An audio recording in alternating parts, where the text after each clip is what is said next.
ایران کے نئے supreme leader کا انتخاب کر لیا گیا۔ سپریم لیڈر کا باضابطہ اعلان مجلس خبرگان کے سیکریٹریٹ کی جانب سے کیا جائے گا۔ سینئر عالم دین آیت اللہ احمد علم کی تصدیق۔ رکن مجلس خبرگان محمد باقر کہتے ہیں کہ نئے سپریم لیڈر پر کم و بیش اتفاق ہے، کچھ رکاوٹوں پر بات چیت جاری ہے۔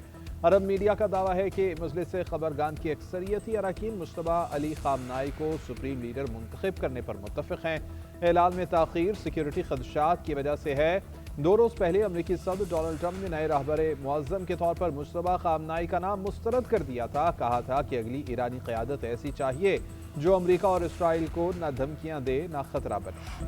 امریکہ اور اسرائیل کے ایران پر نویں روز بھی حملے جاری۔ امریکہ اور اسرائیل نے ایران کے تیل کے ذخائر اور تنصیبات کو نشانہ بنانا شروع کر دیا۔ تہران کے آئل ڈپو پر حملے سے تیل کے ذخائر میں آگ بھڑک اٹھی۔ تیل بہنے سے سڑکوں پر بھی آگ پھیلی نظر آئی۔ تہران کے جنوب میں ریفائنری میں بھی حملے کے بعد آگ لگ گئی۔ کرج شہر میں آئل ڈپو پر حملے سے قریبی گھروں کو بھی نقصان پہنچا۔ مجموعی طور پر 30 آئل ڈپو تباہ کر دیے گئے۔ تازہ حملوں میں مزید 6 افراد جاں بحق، 21 افراد زخمی ہو گئے۔ ایک ہفتے کے دوران شہداء کی تعداد 1332 سے تجاوز کر گئی۔ یونیسیف کے مطابق 20 اسکول اور 10 اسپتال نشانہ بنے۔ مرنے والوں میں 30 بچے بھی شامل ہیں۔ تہران ریفائنری پر حملے کے بعد ایران کا اسرائیل کی حیفا ریفائنری پر حملہ۔ ایرانی پاسداران انقلاب کا 24 گھنٹوں کے دوران 200 امریکی فوجی ہلاک اور درجنوں کو زخمی کرنے کا دعویٰ۔ کہا 21 امریکی بحرین میں نیول اڈے پر مارے گئے ہیں۔ امریکی تیل جہاز کو بھی نشانہ بنایا گیا ہے۔ امریکی سینٹرل کمانڈ کا کہنا ہے کہ ایران نے کسی امریکی فوجی کو یرغمال یا قیدی نہیں بنایا۔ دوسری جانب ایران کا کویت ایئرپورٹ کے فیول ٹینکس پر ڈرون حملہ۔ 2 بارڈر سیکیورٹی اہلکار ہلاک ہو گئے۔ حکام کے مطابق ایندھن ذخائر میں لگی آگ بجھا دی گئی۔ مشتبہ ایرانی ڈرون حملے کے بعد سوشل میڈیا سیکیورٹی کے ہیڈ کوارٹرز میں لگی آگ پر قابو پانے کی کوششیں جاری۔ ادھر متحدہ عرب امارات میں ایرانی حملوں سے اموات کی تعداد 4 تک پہنچ گئی۔ اماراتی وزارت دفاع کے مطابق آج UAE پر 17 بیلسٹک میزائل اور 117 ڈرونز حملے کیے گئے۔ 16 میزائل اور 113 ڈرون حملے ناکام بنا دیے گئے۔ جتنا سخت دباؤ ڈالا جائے گا، رد عمل اتنا ہی سخت ہوگا۔ ایرانی صدر مسعود پزشکیان کا امریکہ اور اسرائیل کو پیغام۔ کہا کہ ایران دھونس دھمکیوں، ناانصافی اور جارحیت کے سامنے کبھی نہیں جھکے گا۔ ہم دشمن کے خواب ڈراؤنے بنا دیں گے۔ علاقائی ریاستوں سے دوستانہ تعلقات کے خواہاں ہیں۔ یہ خواہش امریکہ سے مقابلے میں ایران کے حق دفاع کی نفی نہیں کرتی۔ ایرانی نیشنل سیکیورٹی کونسل کے سیکریٹری علی لاریجانی نے کہا کہ امریکہ اپنے غلط اندازوں کے دلدل میں پھنس چکا ہے۔ کئی امریکی فوجیوں کو قیدی بنا لینے کی اطلاعات ہیں۔ خطے کے ممالک جانتے ہیں کہ امریکہ اب ان کی سیکیورٹی یقینی نہیں بنا سکتا۔ امریکی اڈے دشمنوں کے لیے استعمال ہوں گے تو ایران کو دفاع کا حق حاصل ہے۔ ایرانی وزیر خارجہ عباس اراغچی بولے کہ امریکہ جنگ میں شدت چاہتا ہے تو ہم نے طویل تیاری کر رکھی ہے۔ ایران میں ایسا صدر چاہتے ہیں کہ جو ملک کو جنگ کی طرف نہ لے جائے۔ جنگ کے بعد ایران کا نقشہ شاید ویسا نظر نہیں آئے گا جیسا ابھی ہے۔ امریکہ ایران کے ساتھ کسی سمجھوتے یا سیٹلمنٹ کی تلاش میں نہیں ہے۔ امریکی صدر ڈونلڈ ٹرمپ کا جنگ کے خاتمے کا ٹائم فریم دینے سے گریز۔ کہا ایران کے خلاف زمینی کارروائی تباہ کن ہوگی۔ پتہ نہیں جنگ کب تک جاری رہے گی جیسا اب ہے۔ ٹرمپ نے ایرانی اسکول پر حملے کا الزام ایران پر ہی دھر دیا۔ بولے کہ مناب میں اسکول پر حملہ ایران کی طرف سے کیا گیا تھا۔ روس کی جانب سے ایران کو معلومات دینے کے شواہد نہیں ملے۔ نہیں چاہتے کہ کرد جنگجو ایران میں داخل ہوں۔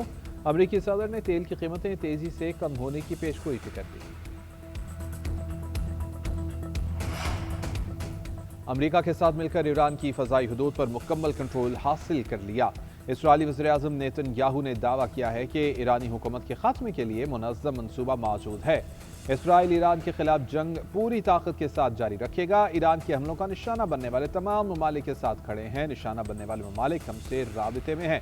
پاسداران انقلاب کے جو اہلکار ہتھیار ڈال دیں گے انہیں نقصان نہیں پہنچایا جائے گا۔ حکومت کی ملکی معیشت کو مستحکم رکھنے کے لیے بڑے فیصلوں کی تیاری، کفایت شعاری اور بچت کے حوالے سے حتمی لاحِ عمل کا باضابطہ اعلان کل ہوگا۔ وزیر اعظم شہباز شریف کی زیر صدارت اہم اجلاس عالمی کشیدگی کے ممکنہ معاشی اثرات کا جائزہ لیا۔ شہباز شریف کو عالمی سطح پر پیدا ہونے والی حالیہ کشیدگی اور اس کے ممکنہ معاشی اثرات کے حوالے سے بریفنگ۔ وزیر اعظم نے کہا کہ ملکی معاشی استحکام کے لیے بروقت اقدامات کا نفاذ ناگزیر ہے۔ عوام کے مفادات کا مکمل تحفظ اور معاشی استحکام کو یقینی بنایا جائے گا۔ وزیر اعظم نے واضح کیا کہ تمام سرکاری ملازمین اور وزراء کو سادگی اور کفایت شعاری اختیار کرنا ہوگی۔ بچت اور کفایت شعاری کا بوجھ منصفانہ طور پر سب کو برداشت کرنا چاہیے۔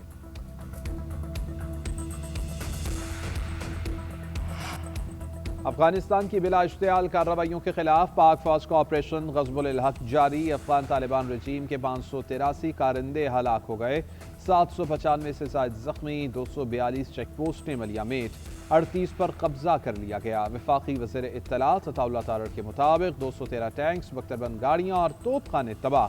افغانستان بھر میں 64 مقامات کو مؤثر طریقے سے نشانہ بنایا گیا۔ سیکیورٹی ذرائع کے مطابق پاک افغان سرحد چمن سیکٹر پر فتنہ الخارج کی دراندازی کی کوشش ناکام بنا دی گئی۔ 3 سے 4 خارجیوں پر مشتمل تشکیل نے دراندازی کی کوشش کی۔ چمن سیکٹر سے ملحقہ سرحدی علاقے سے پاکستان میں گھسنا چاہتے تھے۔ پاک فوج نے باڑ کاٹنے والے خارج کو مؤثر طریقے سے نشانہ بنایا۔ بروقت کارروائی کے دوران فائرنگ کے تبادلے میں 1 خارجی ہلاک جبکہ دیگر زخمی حالت میں فرار۔ کابل حکومت پر اعتماد کرنا بہت ہی بڑا خطرہ ہے۔ وزیر دفاع خواجہ آصف نے خبردار کر دیا، کہا کہ افغانستان نے ہمیشہ دہشت گردی کی پشت پناہی کی ہے۔ پاکستان میں جو کالعدم ٹی ٹی پی ہے یہ افغانستان کی فرنچائز ہے۔ ہم نے بہت کوششیں کی کہ بات چیت کے ذریعے معاملہ حل ہو جائے۔ اس صورتحال اور معاملے کو منطقی انجام تک پہنچانا چاہیے۔ ایران، اسرائیل اور امریکہ جنگ کے حوالے سے بات کرتے ہوئے کہا کہ ایران کے ساتھ جارحیت ہو رہی ہے۔ آبنائے ہرمز میں ٹریفک نارمل نہیں، پیٹرولیم مصنوعات کی قیمتیں پوری دنیا پر اثر انداز ہو رہی ہیں۔ سارے بحران کے پیچھے صہیونی سازشیں اور طاقتیں ہیں۔ وزیر اعلیٰ پنجاب مریم نواز اور وزیر خزانہ محمد اورنگزیب اور وزیر پیٹرولیم علی پرویز ملک کی ملاقات۔ پنجاب میں پیٹرولیم مصنوعات کی سپلائی، ڈیمانڈ اور ذخائر کا جائزہ۔ بچت پالیسی پر اتفاق۔ پیٹرولیم مصنوعات کی ذخیرہ اندوزی کرنے پر سخت کریک ڈاؤن کی ہدایت۔ مریم نواز نے کہا کہ مقررہ نرخ سے زائد پر پیٹرولیم مصنوعات بیچے جانے کی اجازت نہیں دی جائے گی۔ پیٹرول پمپس پر عوام کو لائنوں میں نہ لگنا پڑے۔ معاشی تحفظ کے لیے فوری فیصلے ناگزیر ہیں۔ چیلنج سے نمٹنے کے لیے پوری قوم کو ثابت قدمی کا مظاہرہ کرنا ہوگا۔ وزیر اعلیٰ سندھ مراد علی شاہ سے وفاقی وزیر خزانہ محمد اورنگزیب اور وزیر پیٹرولیم علی پرویز ملک کی ملاقات۔ تیل قیمتوں میں اضافے اور ایندھن ذخائر پر بریفنگ۔ اجلاس میں بتایا گیا کہ مشرق وسطی تنازع بڑھا تو خام تیل $120 فی بیرل تک جا سکتا ہے۔ وزیر خزانہ محمد اورنگزیب نے کہا کہ تیل کی قیمتوں کے مالی اثرات سے نمٹنے کے لیے متبادل منصوبے تیار کیے جا رہے ہیں۔ وفاقی وزراء نے بتایا کہ کل تک پیٹرول کے 3 جہاز پاکستان پہنچنے کی توقع ہے۔ سعودی عرب، عمان اور UAE سے متبادل ایندھن سپلائی پر سفارتی رابطے جاری ہیں۔ IMF سے پیٹرولیم لیوی میں ریلیف کی درخواست کریں گے۔ وزیر اعلیٰ سندھ مراد علی شاہ نے کہا کہ قومی معیشت کا پہیہ چلتا رکھنا حکومت کی ترجیح ہے۔ میٹنگ میں زیر بحث آئی تمام تجاویز کابینہ میں زیر غور لائیں گے۔ وزیر اعلیٰ خیبر پختونخوا سہیل آفریدی کا کہنا ہے کہ عوام مخالف پالیسیوں میں کسی کے ساتھ نہیں ہیں، ذخیرہ اندوزوں کے خلاف کارروائیاں کر رہے ہیں۔ جنگ جاری رہی تو پیٹرول کی قلت ہو سکتی ہے۔ صوبائی وزیر خزانہ مزمل اسلم بولے کہ ملک میں بے روزگاری اور غربت کی انتہا ہے۔ ہم نے پیٹرولیم لیوی کو 0 کیا تھا، اب لیوی $105 فی لیٹر ہے۔ وفاقی حکومت 30 جون تک 1700 ارب روپے کما لے گی۔ پوری دنیا میں جنگ کے بادل منڈلا رہے ہیں۔ دنیا کی کوئی بھی طاقت پاکستان کی جانب میلی آنکھ سے نہیں دیکھ سکتی۔ شہید ذوالفقار علی بھٹو نے پاکستان کو ایٹمی طاقت بنایا۔ پاکستان کو میزائل ٹیکنالوجی بے نظیر بھٹو کے دور میں ملی۔ پاکستان ہمیشہ کے لیے ناقابل تسخیر بن گیا ہے۔ سندھ کے سینئر وزیر شرزیل میمن کا تقریب سے خطاب، کہا کہ first woman bank, first woman police station Peoples Party نے دیے۔ Benazir income support programme Peoples Party نے شروع کیا۔ سیلاب کے بعد 21 لاکھ گھر بنانے کا وعدہ کیا، 8 لاکھ بن بھی چکے ہیں۔ سیلاب متاثرین کے جو گھر بنے وہ خواتین کے نام پر الاٹ کیے گئے۔ جنرل نشستوں پر بھی خواتین کو ترجیح دی گئی۔ خواتین کو 50 لاکھ سکوٹیز بھی دینا پڑی تو دیں گے۔ چین کی ایران پر حملوں کی مخالفت، کارروائیاں فوری روکنے کا مطالبہ۔ چینی وزیر خارجہ وانگ ہی کہتے ہیں کہ یہ جنگ تو ہونی ہی نہیں چاہیے تھی، طاقت کا استعمال کسی مسئلے کا حل نہیں ہے۔ ایران میں حکومت کی تبدیلی کے منصوبے کو مقبولیت نہیں ملی ہے۔ ایران اور خلیجی ملکوں کی سلامتی اور خود مختاری کے احترام پر زور دینا چاہیے کہ جنگ کو پھیلنے سے روکا جا سکے اور بڑے ممالک تعمیری کردار ادا کریں۔ مشرق وسطیٰ میں کشیدہ صورتحال، انٹرنیشنل کرکٹ کونسل کی میٹنگ ملتوی کر دی۔ اجلاس 25 سے 27 مارچ تک دوحہ قطر میں ہونا تھا۔ ذرائع کے مطابق ICC نے رکن ممالک کو آگاہ کر دیا، میٹنگ کا مقام تبدیل کیے جانے کا امکان اجلاس اپریل میں متوقع ہے۔ خطے کی پیچیدہ صورتحال کے باعث مختلف ٹیمیں بھارت میں پھنس گئی ہیں۔ ویسٹ انڈیز کے بعد جنوبی افریقہ کی بھی گھر واپسی تاخیر کا شکار ہوئی ہے۔ کھلاڑی سخت برہم، ICC پر برس پڑے۔